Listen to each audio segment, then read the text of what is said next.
Fly me to the moon and let me play among the stars. Let me see what life is like on Jupiter, Mars. In other words. Good evening. I'm your host, Bruce Jackson, and tonight on the Gift House Community Health Show, we're going to look at something very daunting tonight. It's a closer look at HIV, depression, and trauma. So without further delay, we're going to listen to an advocate.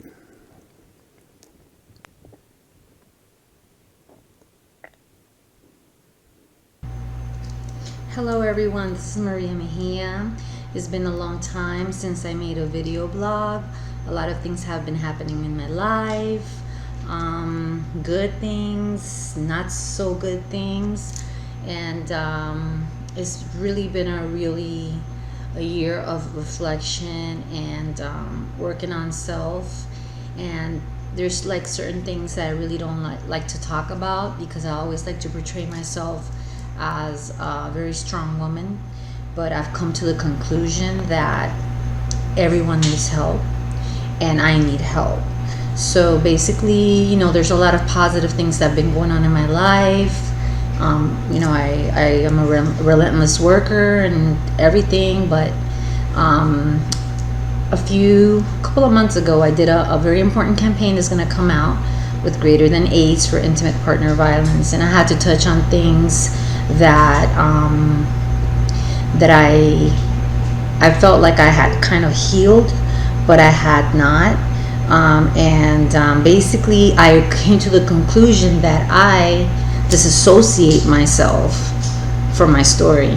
I'm a keynote speaker, a speaker in general, a motivational speaker, and I've come to the conclusion that even though I am telling my story and I am real, somehow I found a way to disassociate myself from my story, so I wouldn't feel pain. So basically, I would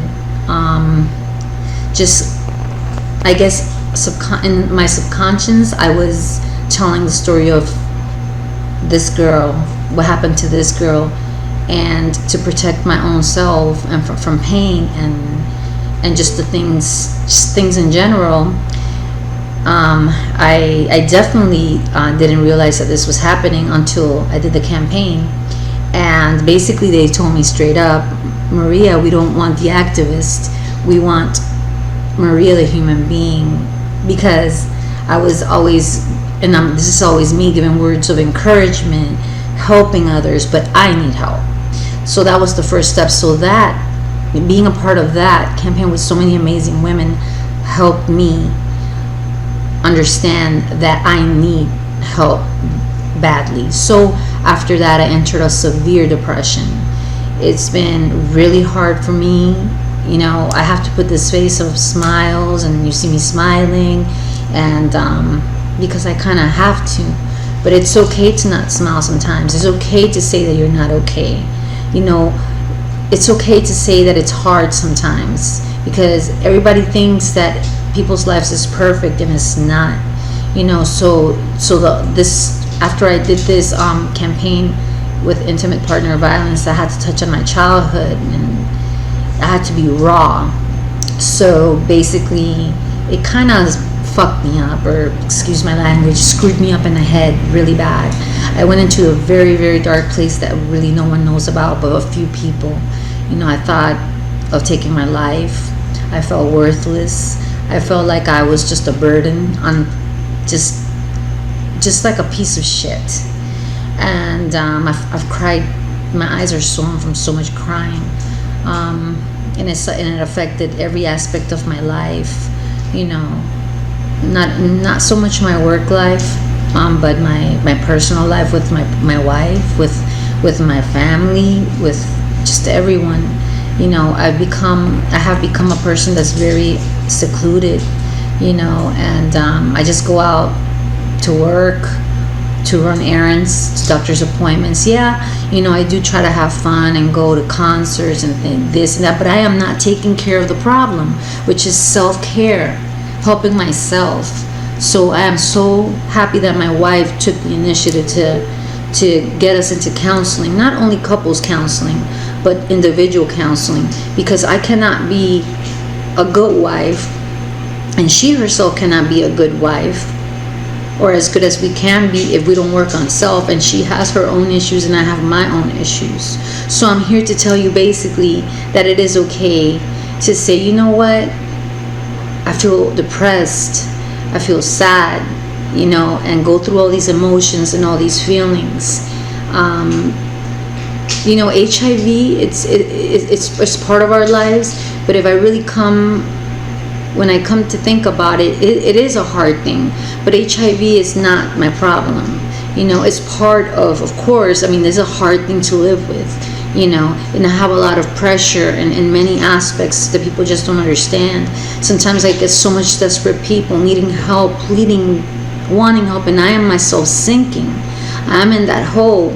I even reached out to a family member that I'm not going to mention, and I said, I feel alone, I feel like I have no family here, and their response was, but you're saving lives. And I said, and who saves me? Yes, I have the support of my mom, she's in Colombia. I have the support of my wife, but she's going through it herself. And when you don't have nothing to give, you can't give it to no one else. So I'm at that same spot. So now I'm asking for help, and I'm getting help. And the good thing that came about the campaign that I did, that I really firmly believe that I was meant to be a part of it and represent Latinas, and just women in color in general, that are living with HIV or affected by domestic violence or survivors of sexual abuse like myself, or just any situation. It helped me. I thought I was going to do it to help others, but it kind of helped me. And now I could say I started therapy. And I'm super happy with it. It's one of the best decisions. To tell you the truth, I kind of didn't practice what I was preaching sometimes. So I basically would kind of try to always make up an excuse. Oh no, what am I going to go to a psychologist or a therapist for? I've done that before. And at the end they tell you, what you should, you tell you. It's like the way that I used to feel is that they would basically tell me, you have your own answers. I would always make up an excuse. And another thing, if you're severely depressed and they consider that you need to go to a psychiatrist or whatever you want to call it, it's nothing wrong with that. I know there's a lot of stigma with that too, but if you need medication to help you go through the hard moments, or for a certain time, or for whenever you need it, it's okay. It's okay to not always be superwoman. It's okay to cry. It's okay to ask for help. You're not going to be looked at as less than, and it comes with self-worth, self-care, self-love. And the truth is, until I take care of myself and heal, I really cannot give 100% of myself to no one, not even my wife, So I'm hoping, I'm very hopeful that I'm on the way to recovery. I'm very thankful for all of those people that I reached out to and they extended their hand to me, especially Krista from the Well Project. That to me, I love her, and she's to me like a sister. My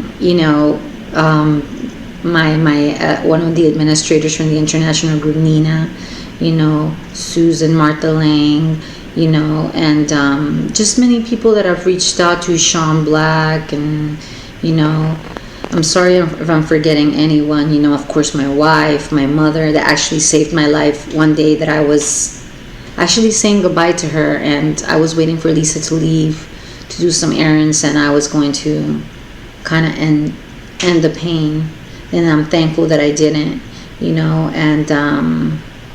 and I just hope that this helps someone, and letting them know that it's okay to go get therapy. It's okay to it's very important, especially us women and even men that are living with HIV and with trauma, because I believe HIV and trauma is very linked together. We have to heal from our childhoods, all the things that we have been through in life. We have to forgive ourselves. We have to all the things that I've always preached. We have to empower. We have to be there. And please, for the family, I see a lot of division in families. I see a lot of division even in the work that I do in the activism world. A lot of problems, fights and just so many things. And another thing, we should just be united. There's a lot of stuff that is affecting us spiritually and mentally and physically. Because the truth is, if you're stressed and depressed, which is the two major things that I endure, my health goes downhill. Maybe that's why my T cells have never been really that high, and I've been undetectable for almost 16 years. I have to work on myself, and I have to get therapy, and that's what I'm doing. I'm taking action because I just can't continue to be in the dark hole or in this little comfort zone where I've put myself out, where I've even secluded myself from friends and everything, and it's just not a good way to live, so I hope that this could help someone. This is very, very real for me because I'm going through it right now. I was thinking, should I do the video now or should I wait till I get better? But no, I decided to do it now that it's raw, that I'm going through it, so everyone can understand that my life is not perfect at all. I'm just a very good actress, okay? And I want to know that there is hope. I feel that there is hope. At least I feel a little bit better, mentally and emotionally. It's a hard thing to kind of start therapy because you have to start from scratch since you're a little child, but you have to go through those things to be a better person and to feel better inside and to be more productive. You have to kind of push yourself out, and it's just I don't know how to explain it. I'm just going through a lot, and but I'm getting the help, and I'm very thankful for all of those that help me. And what else can I really update everyone about? There's another thing that is in the works that is really important as well, that I cannot really disclose about yet, but it's something really important. But really, this is not really about work. This is really about me, about what I'm going through, and that maybe someone else could relate to me. And I couldn't encourage them and letting them know that they're not alone in what they're feeling. Oh, another thing, I'm 42 years old, so my mother and I have discussed a lot that my wife and I, she's 44, I'm 42, she had a hysterectomy in 2005. I didn't, even though I had, cervical dysplasia, thankfully I didn't have to get it, but we're entering in an age of premenopause, and that affects a lot of things. It gives depression, it affects many things. You get irritable, moody, you get a lot of things. So you make sure you speak to your gynecologist. Men go through andropause, and so it's like, I guess that when you get to this age, and I don't really mean to say that I'm like really old because I don't feel old, but it's the reality. I'm not the same person I was when I was 30 or 20. At every every milestone, every 10 years, I believe we have to keep evolving and changing. I'm just not the same person I used to be, and I look back and reflect at my life, and sometimes when you're in that dark hole, you're like, I'm such a loser. I just didn't really accomplish anything. But that's your deceptive mind, that fucks with you, and you can't listen to that. You have to have positive affirmations and don't let that consume you, because if it consumes you, it can make you a bitter person, a depressed person, a person that's not motivated for anything. I was getting to that point. I was not motivated to do anything. I didn't want to do anything. I would just cry, and I would say, why did this person do this to me? Why did this person do that to me? And blaming this, that, and a lot, a lot of them, it is, I believe they did cause a lot of this anger and pain that I'm feeling. But at the end of the day, it is up to me to stop that and to say, I'm not going to continue letting that consume me. And I'm a work in progress. I'm not perfect. I'm not going to say that is I'm all okay and tomorrow everything is going to be fine and I'm going to receive therapy. I think that this is a work that I have to do for the rest of my life. You know, it's important to go and talk to someone. Sometimes we feel very lonely. I myself felt very lonely. Even though I'm very thankful to have my wife, I felt she's going through her stuff. I felt alone. And she feels alone too. She also is getting help.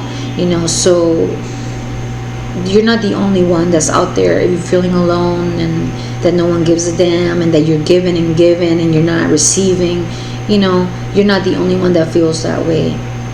And so it's a combination of things, my traumas, my age, what I'm going through, maybe hormonally, just so many things. And I just wanted to give everyone an update. I know I've been getting asked left and right for videos about the process of start activism. What I could tell you is that I am now trying to do a lot of mentoring. I have a lot of youth that I'm mentoring as far as advocacy and being activists. You know, I want to pass the torch, you know, give them the tools that I, at least of the things that I have accomplished and that I continue to accomplish and how I did it.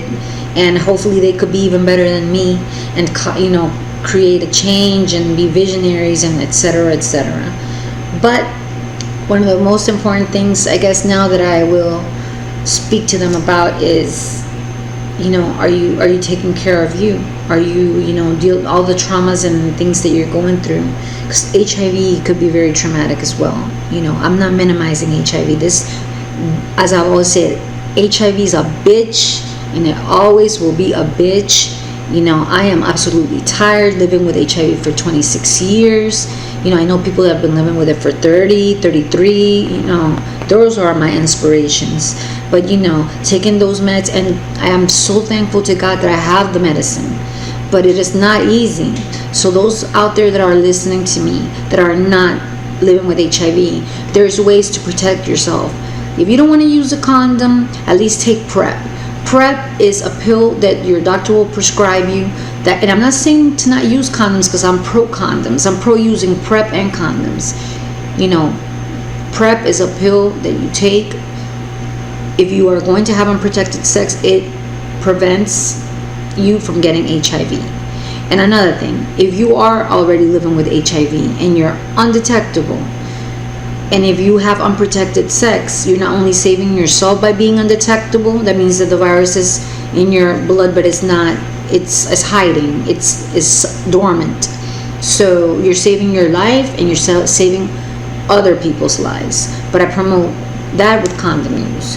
So please out there, if you're negative, get tested, you know, with your partner or spouse. It doesn't matter, because you know what you're doing, but you don't know what the other person is doing. Take care of your body. You don't want to end up having HIV. But the truth is that it's not the end of the world. There is life after HIV. But it's not a death sentence, but it is a life sentence, as I always say. Remember, it's not a death sentence, but it is a life sentence. You get no breaks. So just add that on top of trauma, you know, sexually abused, being abused at home, getting in abusive relationships, and just going through all the shit, at least that I've been through in life. As my therapist said to me, I'm surprised you're not in an asylum banging your head on the wall. And these are things that I haven't even talked about in my book, which is called From a Warrior's Passion and Pain, if anyone's interested. You know, there's things that I've never talked about. They're too hard to talk about. But I'm talking about them now to her. And maybe one day I'll talk about it with all of you. So my message is very clear. It's okay to feel like shit. It's okay if you're depressed. It's okay to feel like sometimes your life is, you know, not going the way you want it to go. There's a lot of stress already, a lot of problems, but life is beautiful. Even if we're not seeing it beautiful at this moment. And go get help like I'm doing. And I'm going to do a video in Spanish as well. Love and light. Peace. Amor y luz para todos. Love yourself.